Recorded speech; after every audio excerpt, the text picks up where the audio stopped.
know it's like, whoa.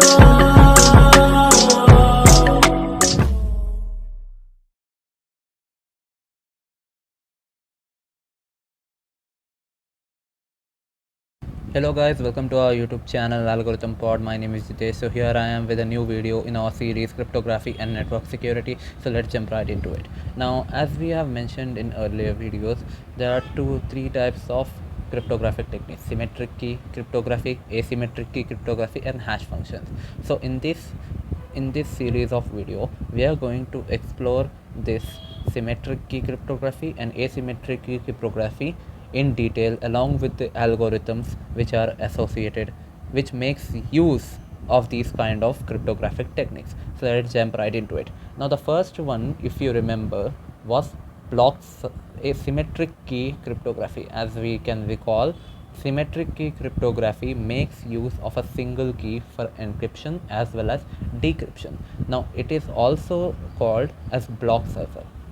Symmetric key makes use of a block, which means the input plain text is divided into a series of blocks.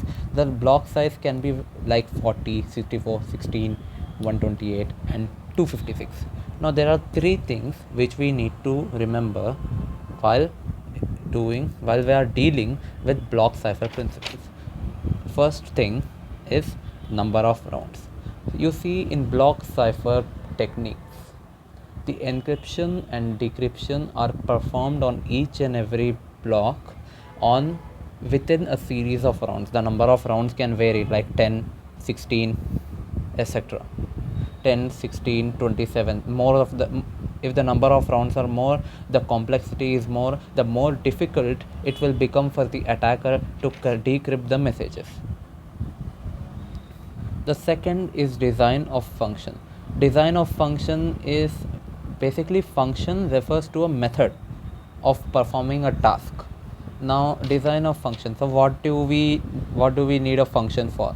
It is a function used to increase the complexity, basically complexity of the keys. So in future, in further videos, we will see the key generation. Like in function, there are series of operations like XOR, multiply, or combination, or reversing. So in order to increase the complexity of the key, the more complex it is, the more difficult it becomes for the attackers to decrypt the message. The third one is key scheduling algorithm. So there are multiple keys. The single key is transformed into a multiple array of subkeys in block cipher algorithm. We will see more details in upcoming videos. But for now, each round will generate a subkey, and using that subkey, the encryption or decryption is performed on that particular round. The number of rounds can vary. There can be 16 number of rounds, they can be 10, they can be 70. Now this produces a phenomenon called the avalanche effect. As let's take a scenario.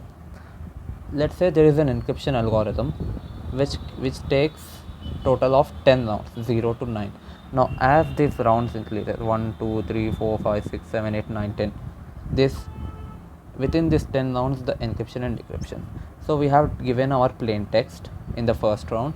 Now they have encrypted this plain text in the first round and generated some cipher text. Now this cipher text is given as an input to the second round, and again they are encrypted to generate a new cipher text.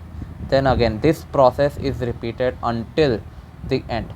So even if the attacker manages to get the key to one of the rounds, they cannot able to read the message.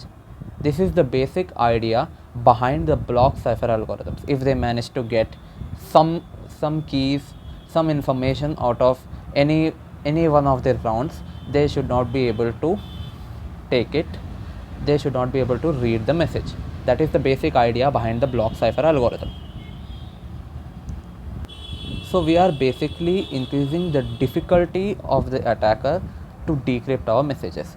Now there are several examples which there are several algorithms which makes use of block cipher techniques like DES, AES. We will explore each and every algorithm in detail in the further upcoming videos.